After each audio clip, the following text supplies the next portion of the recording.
Hey guys, my people, how you all doing? Trust you guys are doing well. Happy to connect with you guys today. I have a very important information that I want to give out today, and I'm happy to connect with you guys. To you watching, stay tuned. Don't go anywhere. You need this information, than anything. So today I'll be talking about fully funded scholarship to, Canada, and how you can move from being a student to resident holder, then to citizen. And I'm not going to be doing that alone. I have someone who have gone through that route.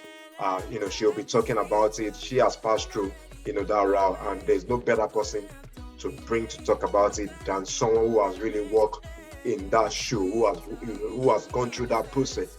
And I'll be bringing her in. And before I go ahead, I want to say shout out to everyone who have been supporting this channel. I can't do this thing without you guys. You guys are the real motivation. You guys are the real deal. You guys are the one motivating me to do this, and I want to say thank you. Stay tuned to this video, and you'll not regret it.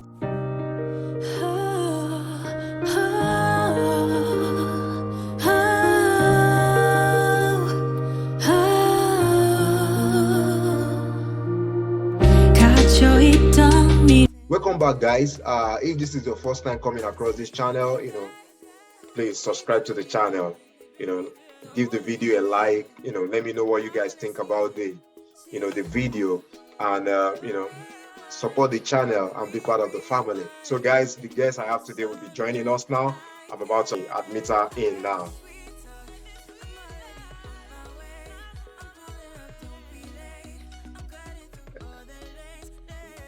So, hello guys, as you can see now, she's already joining us. And if you are just, joining the channel, I want to say welcome. Hello. Hi, Michael. Good morning. Good afternoon. Good afternoon. Good afternoon from here. How are you doing? I'm good. How are you? I'm good. First of all, I want to say I appreciate you taking your time out to really speak to my some of my subscriber audience. I appreciate it, and I believe that they also appreciate it. So thank you very much for creating that time. You're most welcome, and thank you for having me here. Okay, so please, can you introduce yourself to the audience? Okay, so my name is Tobi Ojo, and I currently work at the University of Regina. And I would like to say that the University of Regina's main campus is on Treaty 4 lands, which are the traditional territories of the Naymark and Swapek, Nakoda, Dakota, and Lakota people, and the homeland of the Métis Nation, an important part of our past, our present, and a crucial part of our future. Well, thank you very much for that. And as you guys might have seen on the topic of today, that I already said earlier on, we are talking about how to get a fully funded scholarship. And this is a person that has gone through that route, and there's no better person to actually bring to this program to talk about it. So, Tobi, what area is considered, for fully funded scholarship? Oh, I would say that almost all disciplines, but I will lay emphasis on STEM courses, that's science, technology, engineering, and mathematics, right? So in that case, and that's just because there are things you can research about in this field. So you wouldn't want to invest in something if you're not going to get results, right? Yes. So in this field of study, there are so many things to explore. So there's always money coming in. That's the most important thing now. So there's always money coming in, and so professors will always okay, this is my research. I need somebody to help to work with on this. Let's go on this journey together. And you are not just going on that journey alone. You are getting the bags all along. So.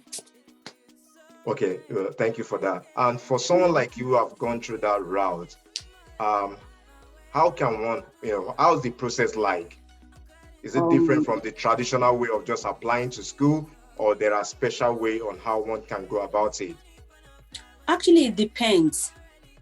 There are some fundings that are automatic. Like if you apply, for admission, you are considered for funding, or probably maybe not by your supervisor in this case. There are some scholarships they call entrance scholarships, such that once you apply, you automatically qualify for that scholarship. Then they just have to like grade you with other students who have also applied. University of Regina does have one. It's called the Faculty of Graduate Studies Women in STEM Scholarship. So that's like a $10,000 funding. But for that type of funding, they don't even care if your supervisor is going to give you 25,000. They don't care. That one is like you are getting that one based on the fact that you've applied to the Faculty of Graduate Studies. It has nothing to do with the funding you are getting from your supervisor. So that we do have entrance scholarships. And I know there are some schools in the United States whereby once you apply, they also ask you when you are filling the form, how do you want to fund your studies? So you can just specify that, okay, maybe you are looking for graduate assistantship, right? So you can just specify, okay, well, I'm looking for this, and then you are considered. It's just like a pool. Let the person with the highest grade, let he or she get the funding. So it works like that in some universities. And in some universities, you just apply, and the only business they have with you is to give you admission. You need to just go and sort yourself with maybe your supervisor. And some universities also have other scholarship bodies. Like at the University of Regina, we have GAP. There's like a platform that you can always go every now and then to check. So even if you can't get maybe fully funded scholarship from a supervisor or something, you can always get maybe $1,000, $2,000, $3,000, $5,000, depending on how much is available. So many companies do offer scholarships. So it depends on the university. Yeah. Okay. Yeah, but considering that we are talking about fully funded scholarship today, because I know as an international student, not everyone can afford to pay, all these high costs that, this developed country institution or university has international students to pay. Yeah. So if one is looking for a fully funded scholarship, how do you go about it? Because I remember you and I had that discussion sometimes ago that you got a fully funded scholarship that you did not pay any dime. So if anyone wants to get it, aside, like I applied for a program in Georgia State University, and they are offering me like the entrance scholarship that you talk about, which is going to reduce my tuition. But in a case whereby one is looking for like fully funded, that you are not going to pay anything, how can one go about it? And from your own experience, I want you to relate it to that. Okay. So when it comes to fully funded scholarships, like I said at the beginning of our meeting, right? It's not easy for someone in management to get fully funded scholarship. So I will also say that getting fully funded scholarship, it's still like dependent on your field of study. Because business school is a business school. They want to make money. So getting fully funded scholarship in that type of discipline, or going to anything administration and all those stuff, I'm not saying we don't have scholarships, but to the best of my knowledge, and based on the people I've seen here, is the probability is very close to zero. Yeah, it's close to zero. So for that part, if we are in administration and all this managerial stuff, I think maybe fully funded scholarship. You can have something to just like, okay, extra, you can waive something, maybe 5,000 off your tuition. That's possible. But getting fully funded scholarship in business schools and all this managerial stuff, I don't see that coming. But if you are in STEM, engineering students, sciences, there are a lot of scholarships. But then you getting a scholarship is also dependent on the route you are coming in. Now, let me make it clear. I want to assume you're talking about graduate students. Of course. Okay, so if you're a master's student, we have two routes. And I'm talking based on my own experience and what I know. We have two routes. in Canada, thought-based or thesis-based. Okay. So thought-based, or what some people call it course-based, is just like, okay, you don't need to have a supervisor. You take your 30 credit hours workload, you just write maybe a project that is not like, it's not really like a thesis compared to someone who has a supervisor who is like telling the person, you need to do this, you need to do that. So for thought-based or course-based masters, you don't get funding for that. Because basically, it's not that you are not doing anything, but you are not working with someone to publish something, like to have a result, like, okay, this is what I've done over the years. But for thesis-based, most thesis-based masters will require you to have a supervisor. So that is when you see people say, oh, you need to get a supervisor before you can get funding. That is the major reason. So you need to get a supervisor, and your supervisor must be willing to supervise you and fund you. Oh. So people are ready to supervise, but they don't have the money.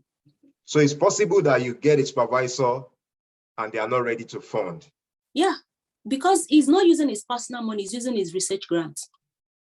If he doesn't have one at the moment, or maybe he has maybe 4 students under his grant already, maybe at that point in time, he doesn't have the resources for you, but he's ready, like maybe, and in most cases, they always organize something at the end of the day, if you can find your way into the country. Yeah. And there's a possibility of you starting. I had a colleague who started as a thought-based student. When I say thought and course, I mean the same thing. Yeah. So he started as a thought-based student, and then in the process, he got a supervisor, and then he moved from being a course-based student to a thesis-based. So he got funding, and then he was able to continue. But he came all the way from Nigeria as a self-funded student. But on getting here, because now that you're already in the system, right? It's easier for you to navigate your way through and talk to people. I say, okay, this is actually my research interest. Are you ready to supervise me? You can't, a closed mouth is a closed destiny. I tell people. Of course. And this is not a system where you expect people to know what you want. You have to talk. So when you relate with them and you're like, oh, this is what you do, I'm really interested, it starts from their work. Because that is it's not about their family or anything. The major thing bringing you guys together is business. Work. So you can say, oh, I went through your paper, I got this, I think I don't understand this, I don't understand that. From there, you build a relationship.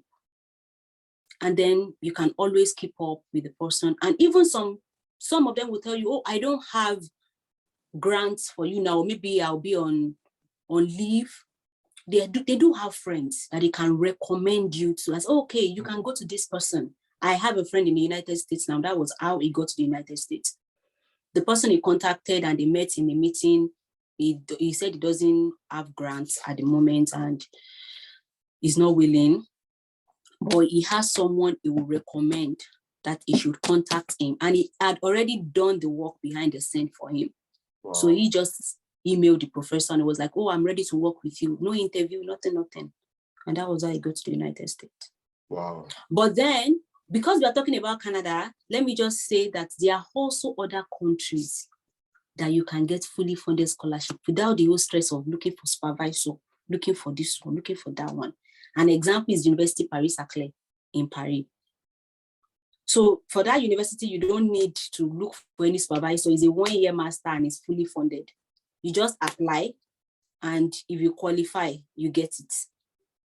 There are also other countries that offer scholarships that you don't even need to stress yourself and start looking for supervisors, GRE, and other things.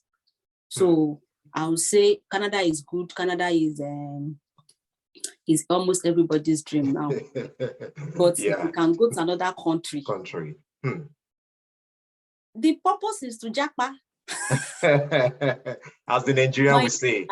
As Nigerians will say it now, like, oh, sorry, I assume all my audience are Nigerians. I'm sorry. So the No, it's purpose fine. is It's like fine. just, yeah, I don't know the best English to use for Japa, but then it is what it is. Okay. And, for the viewer, the school she just mentioned in France, I'll try as much as possible to look for the link and put it in this video. You guys can, Yeah. check it out. So another area I want you to like dive into is, I know when you and I, started talking maybe like 2 years ago or so, you mentioned how to reach out to professor directly, sending them email.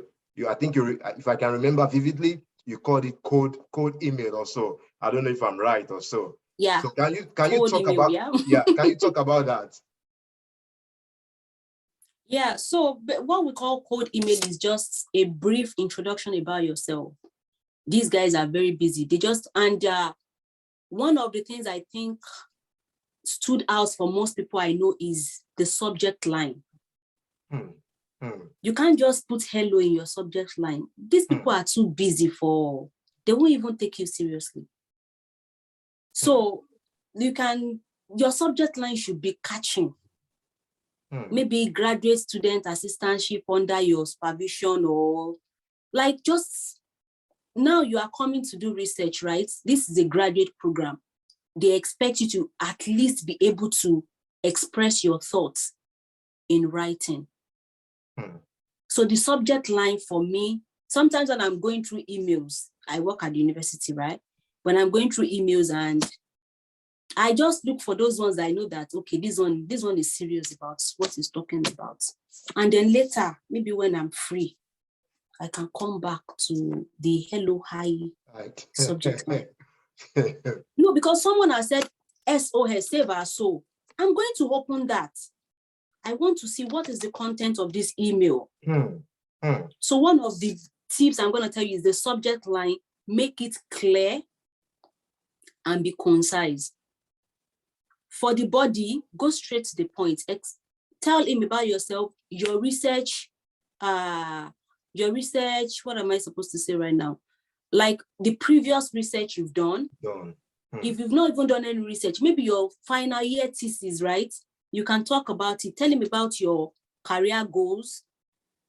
And then just make it as short as possible, but then it can be short and loaded. Such that even after reading your email, at least it has something, it knows something about you. And with God factor, he might reach out, he might respond. And I would like to tell your audience, you can send 10 emails and they will not respond. Wow. Don't be tired. Don't be discouraged. Just keep trying. There are some doors you knock once, some doors you knock twice, and some you don't get your hand off the entrance, you keep knocking.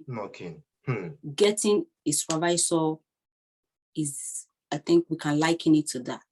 Especially when you know that maybe even that area of study, you can dive into some things and you don't really know much about it. Yeah, it's possible. And so in that case, I will advise you get maybe their papers, read through, and then ask them questions. How will you feel when I watch your video and I send you a say, oh, Mr. Michael, I watched your video. I think you mentioned something I don't understand. You would want to talk to me because I'm interested in your craft. Do you understand? Yeah, so that's one way I think you can also get in touch. But then that subject line, for me, don't come and tell me hello. I don't know. Hello for what? I understand.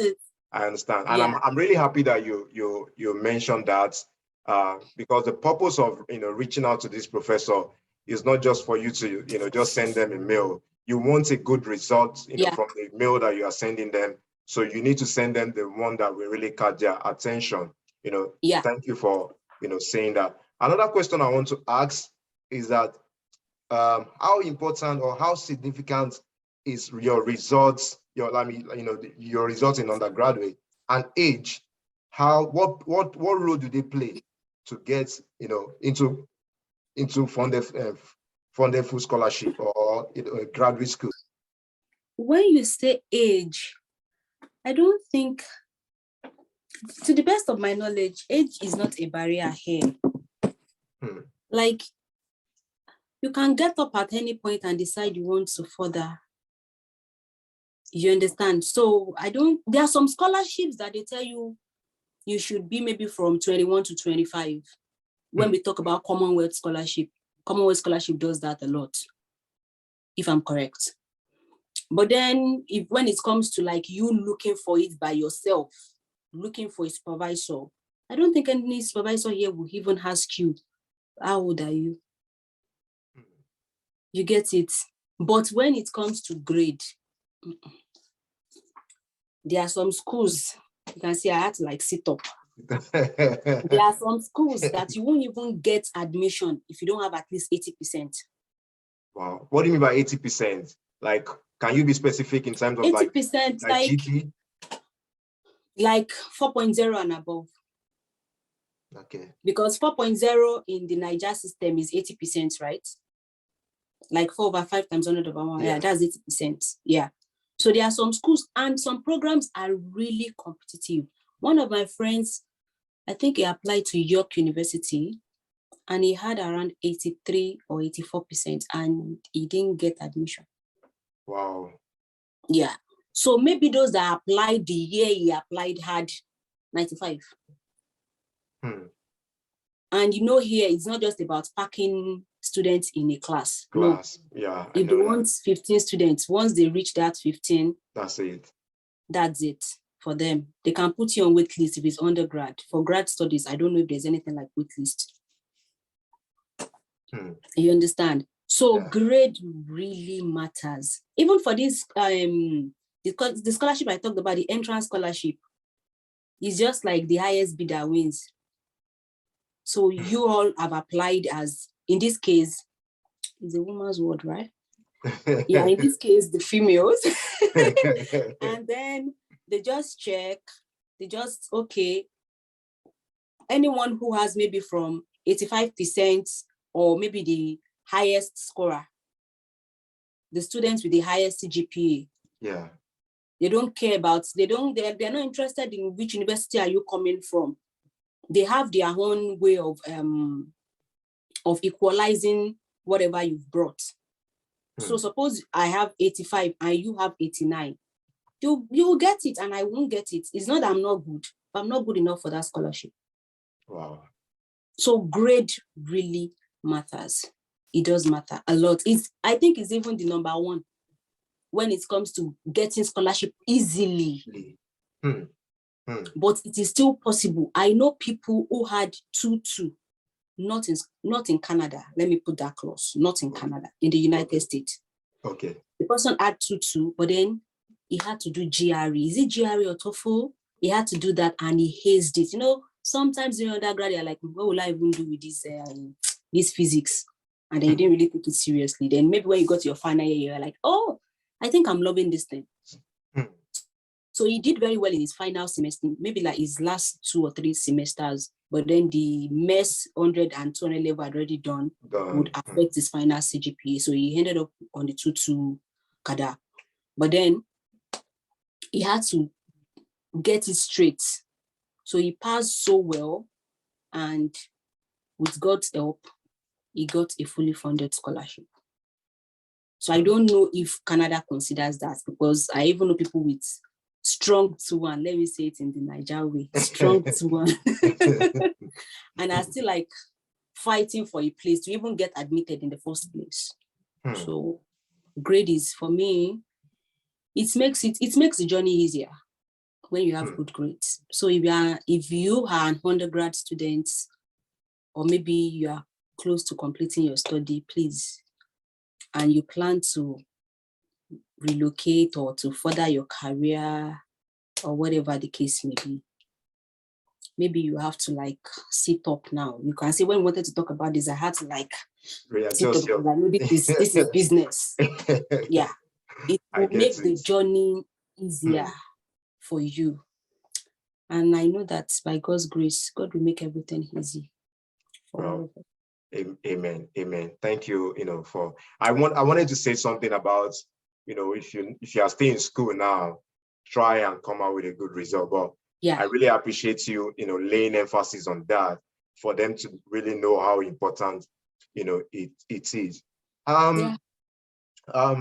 I know you and I know that it's not just about schooling, the academic alone.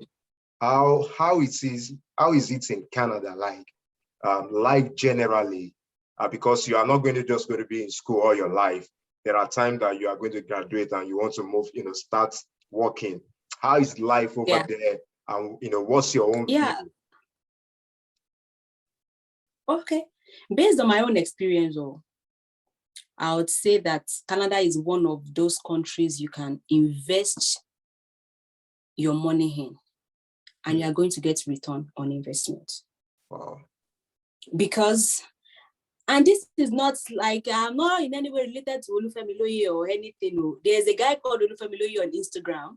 If you are not following him, please follow him. Okay. Olufemi Loye came to Canada as a student. He's a Canadian citizen now. Wow. Yeah.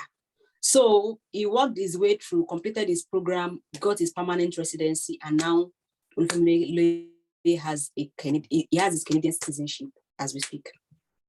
So that is one of those things. And Canada is one of those countries that when you come into the system, they've already made it easy for you to move from being a temporary resident to a permanent resident. Because after your studies, suppose you now we're talking about grad students. Yeah. Suppose your program is a 1-year master, which I would not advise anybody. But if you have your plans mapped out and you are very sure that after your 1-year master, because if you do a 1-year program, you are getting a 1-year post-graduation work permit. So if you know that you already have your things together, or maybe you're already in the express entry pool before, and you're just let me come to Canada based on maybe there's no draw and everything going on, you can go for a 1-year program. But I will personally not advise to come to Canada for a 1-year program, because 1 year gives you 1 year post-graduation work permit, and 2 years of study gives you 3 years post-graduation work permit. Getting a job, I will not come and sugarcoat anything. It's not easy. Some of us add it like that. But some people never. And now that we all know what's going on, we don't know, maybe tomorrow they will tell us to go back on lockdown, which we don't pray for. But there is no certainty right now. No one can assure you that if you come to Canada, people, Canada is a bed of roses, and it's not a bed of roses at the same time. One thing I would advise is, once you come, start networking. Don't just sit there, because of where we come from, we always like our Nigerian people with the same skin color as you. But it's more than that. It's more than that. Network. What we call man no man in Nigeria, we call it networking here. Network. Broaden so it's everywhere. It's everywhere. You're in the United States. There are some jobs that they don't publish it. You don't see it anywhere. Advertise it. Yes. You won't see it. You will check all these job bank, check this one, check that one. Indeed, you won't see anything like that. And then somebody got the job. How did the person apply? That's the question. Someone shared the testimony in my church, and she said, I got a job I never applied for. Someone recommended me. That is what we're talking about. And you can only get such, through networking. Networking.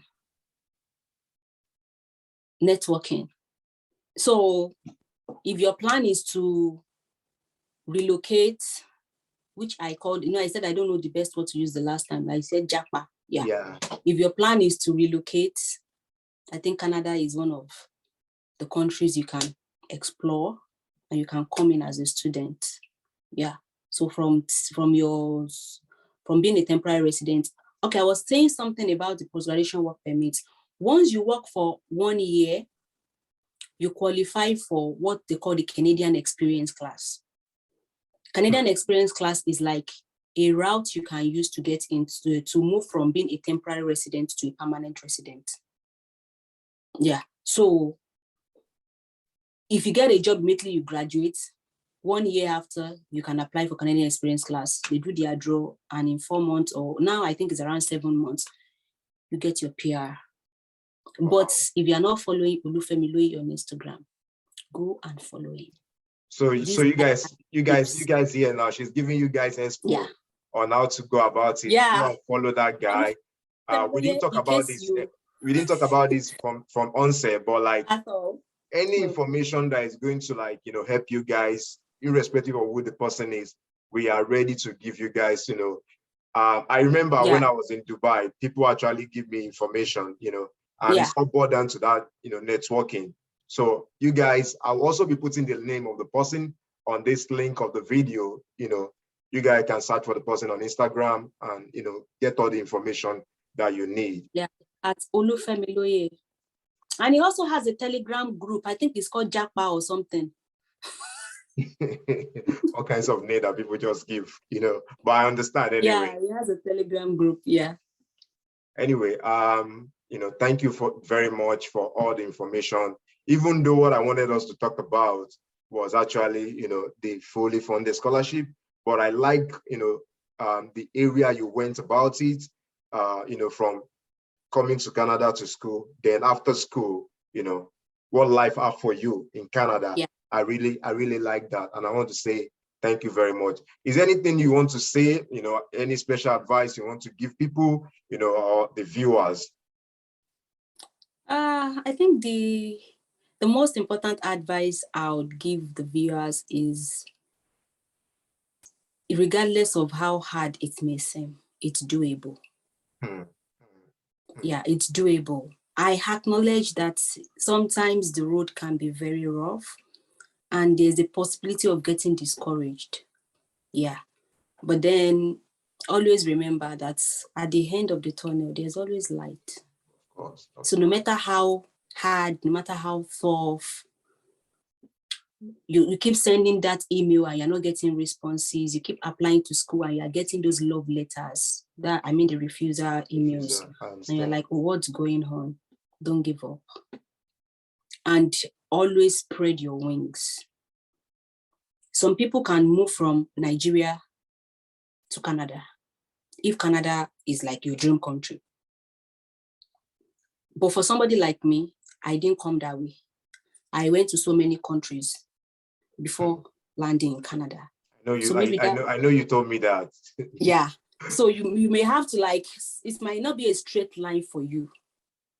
You may have to like go to this country, maybe go to the UK, go to Russia, and then find your way. And you never know, in the process, you might eventually like where you go to, and you're like, you know what, I think I'm not even interested in Canada anymore. Or at least when it comes to fulfillment, you can say fulfillment differs for each and every one of us. You can say, okay, in this area, I'm fulfilled. So no matter how hard it gets, there is always light at the end of the tunnel. It can be, I know it can be very stressful. You know, some people will just, you know, some of my people will come and say, Tobi, I want to rant. And I'm like, okay. And I've submitted 20 applications. You don't even respond. This one, that one. And I'm like, okay. Because I know you just want to rant. Okay. And then after ranting, I'll be like, but you know what I'm going to say, right? You go back to the drawing board, re-strategize, ask for help. Michael is there. You can always chat him up. Hey, Michael, this is not going well. Like the guy I mentioned now, Olufemi Loye, he has a group, he has a community where even when you don't know what to do, you get to that community and you start asking questions. Like I said before, a closed mouth is a closed destiny. Of course. You open your mouth and ask for help. It's just like, I don't want anybody to know. Nobody can do you. Let them know. Yeah. Anyway, so I think that's what I'll say. Thank you very much. I really appreciate you. You're welcome. To give this information out. Thank you. And for viewers, I'll also be doing something. I'll be putting a link of some schools in Canada that you guys can really check out. I have something to say. Okay. University of Regina. Okay, that's the school she graduated from. So she's advertising that school. She's there. Okay. So you guys just had that now. if you need any info, she's always there to help. So I'll be putting the link of that, the school there, so you guys can, check it out. So thank you guys for watching, and I'll see you guys in the next video. And if you guys have any questions, you can always shoot me email. It's on my page, and I'll be there to give you guys the information. So thank you guys, and I'll see you guys in the next video. Bye for now.